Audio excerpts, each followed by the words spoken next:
Okay. Figured that out. Hi, everyone. My name is Wendy. I am not a technological person, but I really do appreciate your allowing me to hand in my facilitation application from July 31st. A couple weeks late. That was Mom's moving day. I moved her from Florida all the way out to Colorado, and it's been a lot. So I'm here now, and like I said, not very technologically savvy, especially not with presentation like slideshows or with Zoom. I can sort of clunk my way around, but I'm working on it. Anyway, better start my timer. I'm glad you're here. So in 2017, I came up with a chakra workshop. And I just kind of created something that I thought would be interesting and engaging to share with other people. And it was based off of a workshop that I had taken from a yoga teacher friend of mine. And her name was Jen. And so I was really, really into the things that she shared. And so I started doing a lot more studying of that. And I put together my own little workshop, which, like I said, for the last, was that 7 years, 6, 7 years? Every year I do it at least once, sometimes twice. I change it here, I change it there. I add on to things that I've already learned that are new. And so when I started this 300-hour workshop, I thought, or 300-hour training, I should say, I thought, oh, this is perfect. I'm learning even more stuff. I think that I can really flesh out this workshop to make it even more inclusive, interesting, and hopefully, effective for people who are interested in learning more about the chakras. Then I took it wasn't a live lecture, but it was a pre-recorded lecture, and it had been taken from the Core Power 200-hour training on the chakras. And it was so funny to me because, well, wouldn't you know, they're very, very similar, the things that we had to offer. So anyway, I learned from that as well. And I thought that for this particular presentation, since they worked on the lower 3 chakras, that I would work on the upper 3 chakras instead. So apologize for this business. Just finished teaching a double. So trying to get this in under the wire. Again, appreciate the 2 weeks. All right. So I think just to get started and grounded, I think I'd like you to start out with, we're going to do a little breathing exercise. So take your fingers, your thumb and your index fingers together. And if you're sitting crisscross, then sit up nice and tall. And extend your arms forward and press gently your wrists, your forearms onto your shins. Relax your shoulders down your back. Maybe close your eyes and grow taller through your crown. And just listen to the sounds around you. Get in touch with your surroundings.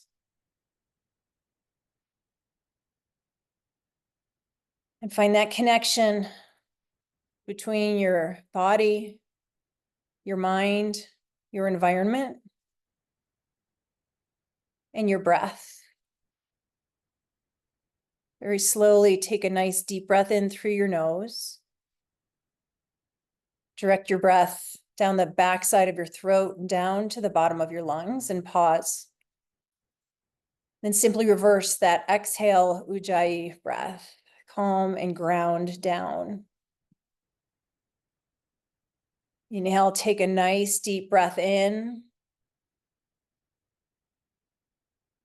And a breath out. And begin to picture in your mind your favorite color today. And as you breathe deep your Ujjayi breaths, allow that color to form right in front of your face, your body, your mind's eye. And each time you inhale, you draw that color in. And each time you exhale, you clear it out. Maybe add a little attribute to your color: compassion, kindness, empathy, love, whatever it is you need today. And together, let's take a few more breaths.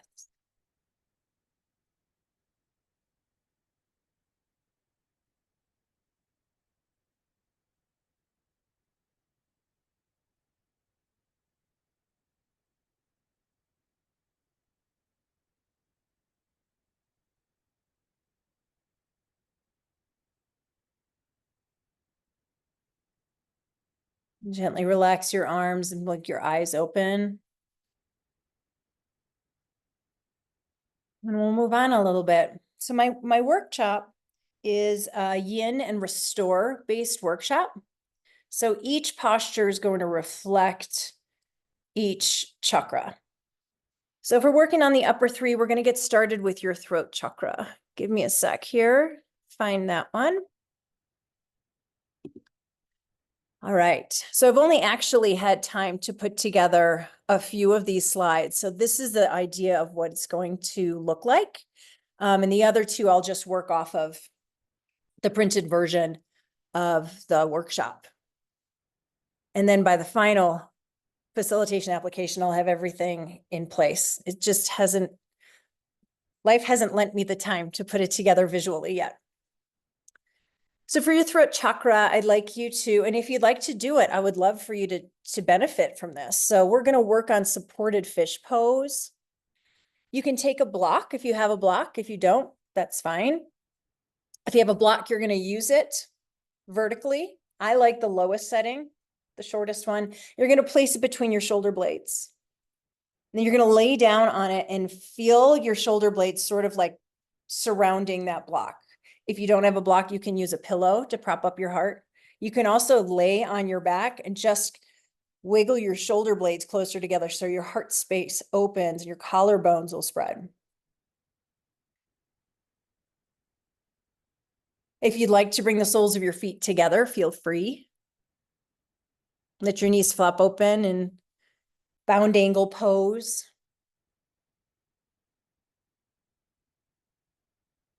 And allow your throat chakra to be tended to. In Sanskrit, it's known as Vishuddha. And the color that's associated with it is blue. So maybe with your eyes closed, you can start to picture your favorite version of blue, or maybe just the first one that comes up.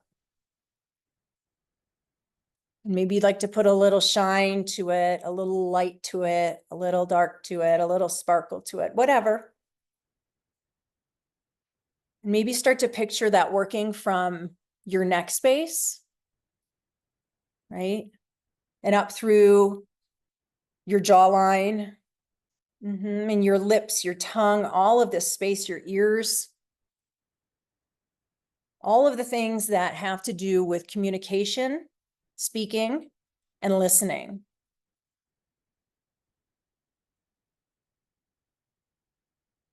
So it's actually an ether element that's associated with the throat chakra, because the upper chakras are getting more into the ether and less grounded down here toward the earth.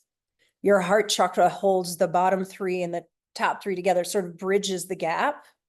But now we're heading up into sort of the ether of all of these chakras. And the sound that's associated with it is hum. So if you were to do a meditation, a verbal meditation, then that might be a word that you would repeat and try to channel through your throat chakra. You'd feel that chakra in your throat when you would be chanting it, for sure. Maybe the longer you can draw it out, the more it's going to be affected.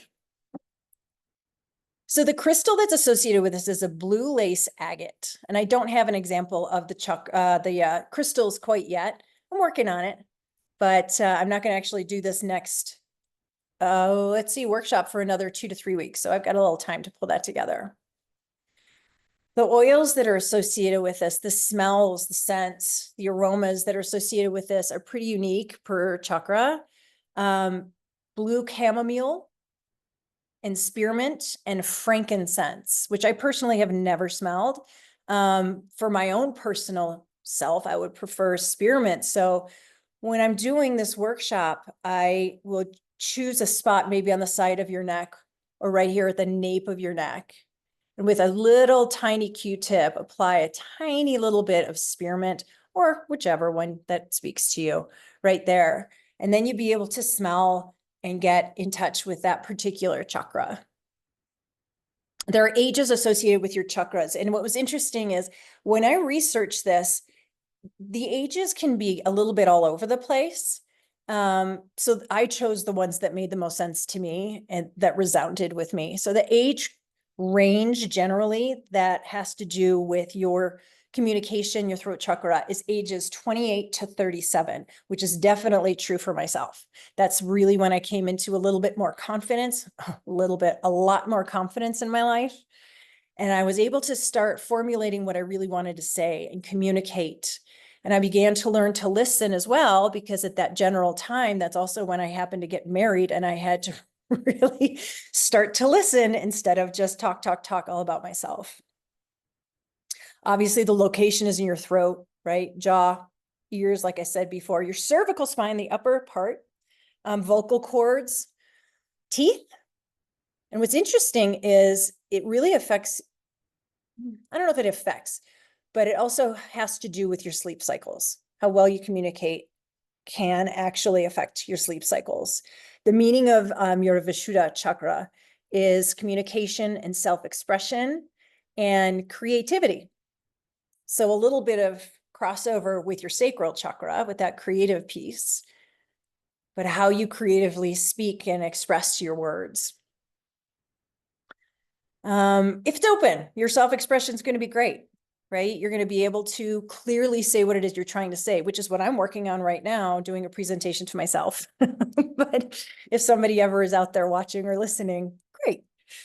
It has to do with some clarity, right?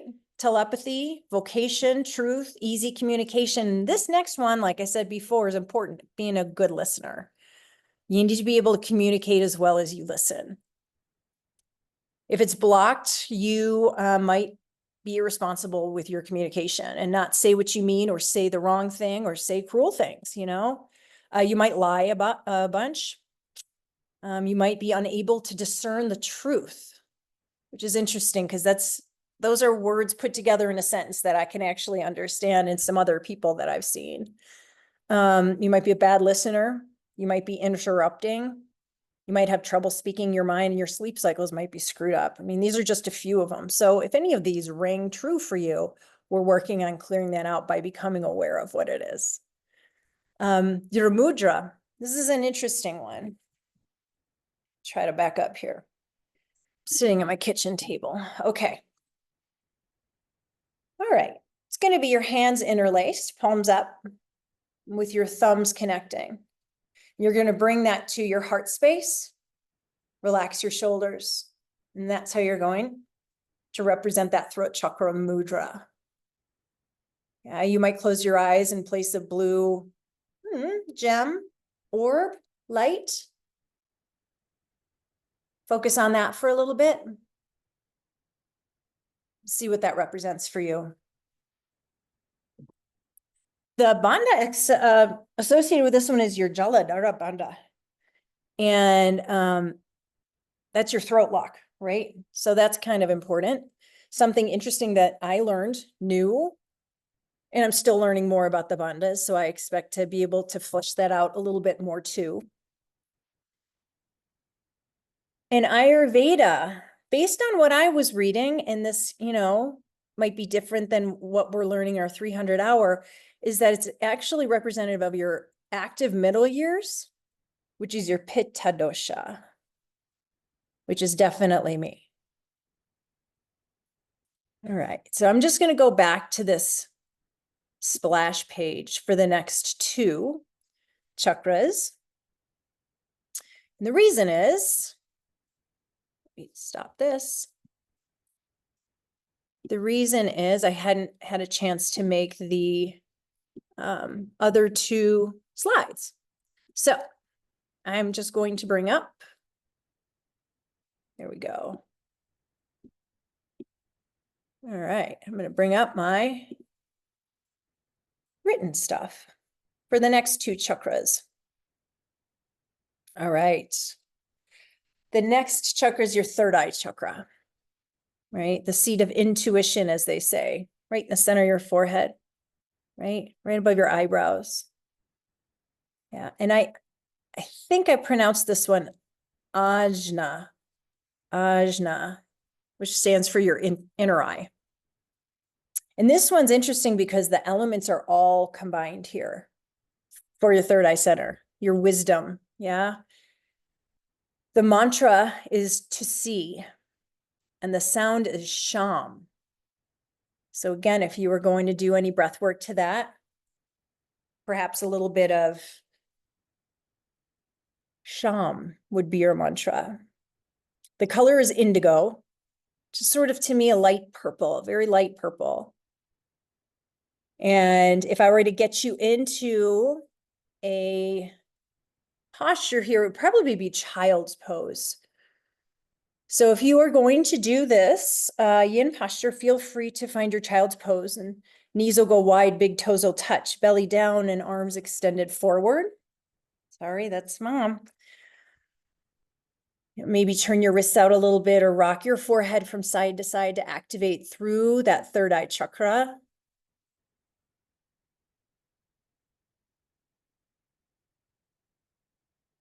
And come to some peace, some stillness, rest.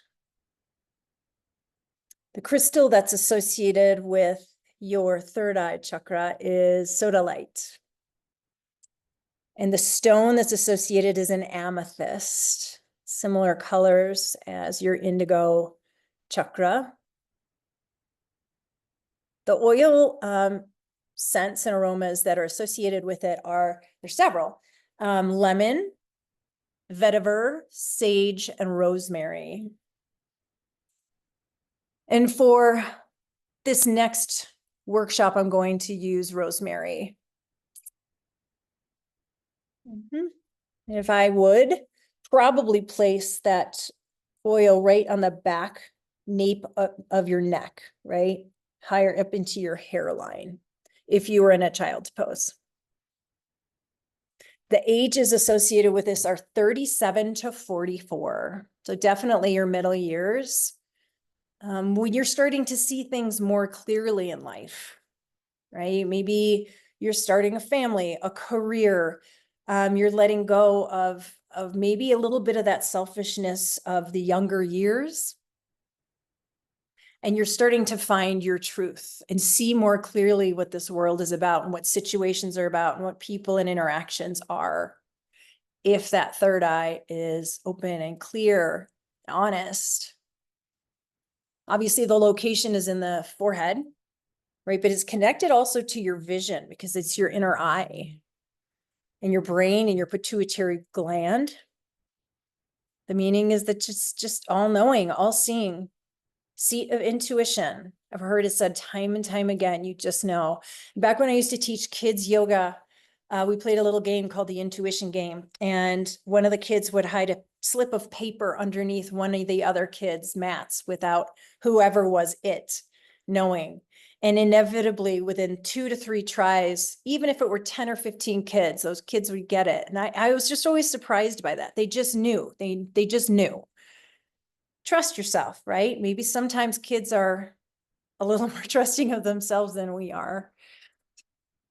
If it's open, you've got some good concentration. You can see things clearly, as I said.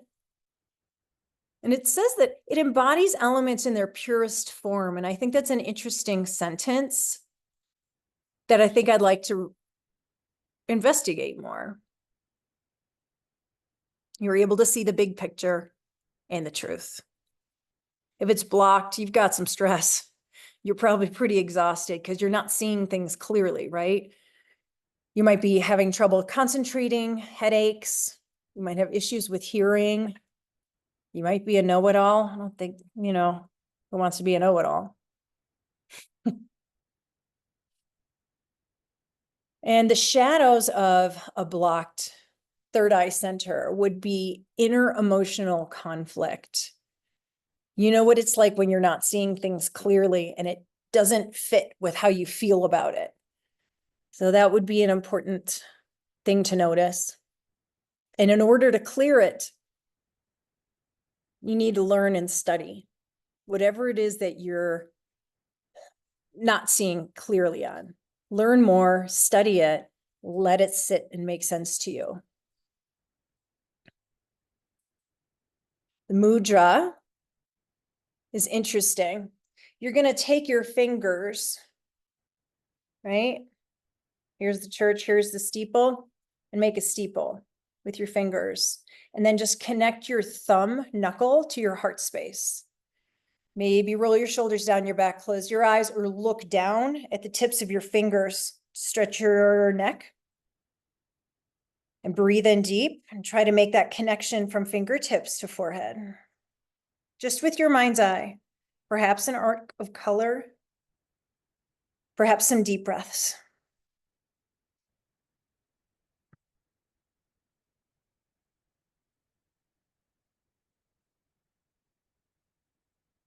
And the postures, I already said, but we could do seated forward fold or child pose. Anything I think that would connect and honor that space. Jalandhara Bandha again. And for Ayurveda, you're transitioning to a Vata dosha, right? It's the king of all doshas. I have read, I have studied. And if that is true, perhaps so is the third eye center, and that's why they connect so well. Moving on to your crown chakra, time check. I'm done. So I'll move on. I would just keep you hanging in suspense. I keep talking to myself because I think I'm talking to you. Apologies. Like I said, I'm working on this technology thing, but my 20 minutes are up, so I don't want to waste your time. We'll do a quick closing ceremony, not ceremony, breath work. I just watched the closing ceremonies last night, so phrases in my head. All right, sit up nice and tall, friends. Please close your eyes. And we're going to start with the root chakra. Just picture in your mind's eye the tip of your tailbone, right? Color red. Take an inhale up to your sacral chakra, right? Orange. And your solar plexus right above your belly button into yellow. And allow that transition to green. It's your heart, blue at your throat, purple at your head, white at your crown. And we're going to inhale all those colors. So start from the tip of your tailbone to the crown of your head.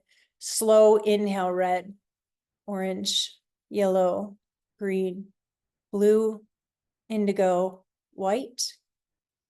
Exhale, indigo, blue, green, yellow, orange, red. Two more. Inhale, red, orange, yellow, green, blue, white. Exhale, white, indigo, blue, green, yellow, orange, red. One more. Inhale. And exhale. All right. Well, thank you very much. I'll be at the other one. I gotta figure out how to stop recording. I think this is it. Okay. Peace.